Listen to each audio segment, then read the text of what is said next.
aussi cette journée. Et vous savez qu'à le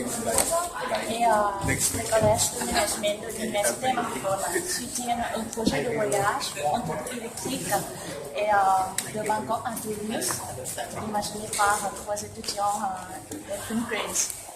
Et ça m'intéresse beaucoup parce que à partir du 1er juillet, les motos seront interdits sur notre campus pour diminuer la pollution de l'air. Et beaucoup d'étudiants seront obligés de circuler à vélo. Et ça, je pense que ça, c'est très intéressant dans ce domaine de électrique. Et il y a à la coopération franco-thaï. Est-ce que pourriez-vous nous parler de la coopération franco-thaï dans ce domaine? Alors d'abord, avant de répondre, félicitations pour votre français. Merci beaucoup. Excellent. Vous avez parlé sans faute du tout, donc bravo. Félicitations. Merci beaucoup, monsieur. Pour répondre à votre question, c'est un projet que j'ai découvert récemment. Ils sont 2 jeunes gens, c'est ça? 2 d'ici et un qui est encore en France. Voilà, ils sont 3. Alors les 3 jeunes gens nous ont fait part de leur projet, effectivement, de rallier Bangkok à Toulouse avec un tuk-tuk propulsé à l'électricité. Nous les verrons, vous les avez déjà vus, monsieur Colliot les a déjà vus il y a quelques jours. Moi, je les recevrai dans une dizaine de jours, je crois, à l'ambassade. Ils ont demandé à nous voir. Ils ont le soutien de la Chambre de commerce franco-thaïlandaise dans leur projet. Des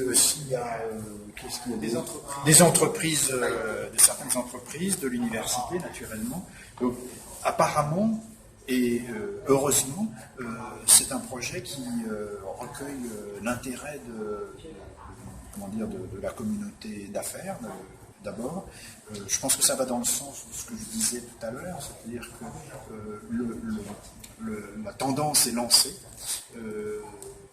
Les entreprises, les universités ont bien compris qu'il y avait un vrai défi à relever. Et donc on est dans la phase de démarrage.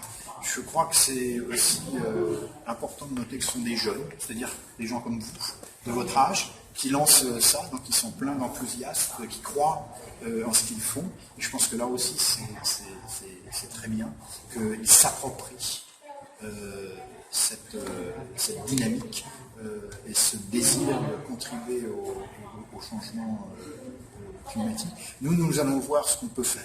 Je ne sais pas ce qu'ils nous demanderont d'abord, et puis on verra comment on peut contribuer aussi et sous quelle façon à leur projet. Mais en tous les cas, au moins on va les soutenir moralement en les recevant, ne serait-ce que par une photo prise à l'ambassade, etc., qui pourra peut-être les aider à avoir davantage de contributions de secteur privé, voire public.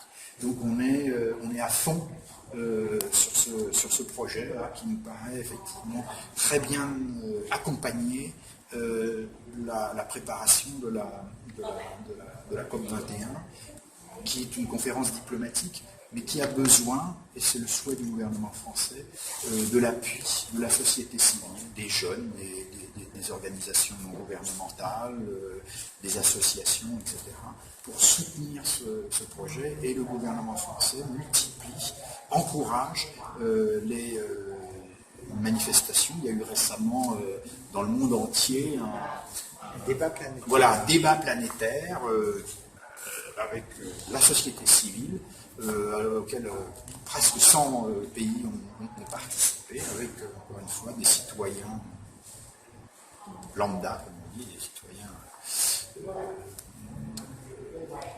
de tous les pays qui ont participé à ce débat de prise de conscience et d'idées à apporter, de solutions à apporter. Donc voilà. Ouais, merci beaucoup, monsieur. Vous avez tout compris? Vous avez tout noté? Oui. En tous les cas, bravo, là, encore une fois. J'aime beaucoup vos chaussettes. Hein. D'accord. C'est du mal noir. C'est pas grave, hein, c'est bien. Vous avez une question? Allez-y.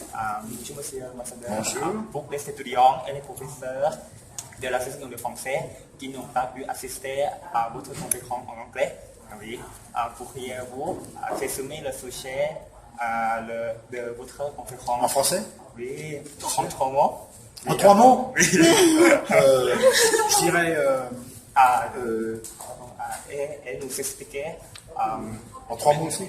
Oui, et nous expliquer pourquoi ces mots sont importants aussi. Alors, je dirais présentation, mobilisation et invitation. Alors pourquoi? Présentation, parce que le sujet c'est la conférence des parties COP21, COP21. C'est une conférence diplomatique qui va réunir des négociateurs qui représentent les pays, les gouvernements. Donc, qu'est-ce que c'est que cette conférence? Qu'est-ce qu'on en attend? Qu'est-ce que la France, qui est le pays organisateur, attend de cette conférence? Mobilisation, c'est la raison de ma présence ici. C'est-à-dire expliquer à la société civile, en l'espèce à des étudiants, à des professeurs, ce qu'est cette conférence, et donc vous sensibiliser, vous dire, vous êtes aussi des acteurs, donc n'hésitez pas à apporter vos contributions. Et une invitation, c'est, il ne faut pas attendre la conférence pour agir. Donc on vous invite à, dès maintenant, quand on va sortir, à montrer que vous êtes conscient de l'enjeu et que vous êtes désireux de contribuer aussi à la préservation de l'environnement, à changer nos modes de production, de consommation, en marchant, au lieu de prendre une mobilette ou une voiture, à, comme je disais tout à l'heure, sélectionner le nombre de sachets de plastique que vous allez utiliser, etc. Réduire la consommation d'air, réduire l'usage de l'air conditionné. Il y a des saisons où on peut ne pas utiliser, au moins en tous les cas, réduire, ou ne pas descendre à 18 degrés, etc., etc. Ce sont des petits gestes, mais qui accumulés vont contribuer à l'échelle planétaire à réduire la consommation d'énergie et donc l'utilisation des produits qui sont polluants et graves pour l'environnement. Ça vous convient? Oui. Bon, Merci beaucoup, monsieur. D'accord. Je vous en prie, en tous les cas, félicitations encore. Excellent. Alors, vous combinez le français et la sensibilisation à la préservation de l'environnement. C'est idéal. Merci. Merci beaucoup, monsieur l'ambassadeur.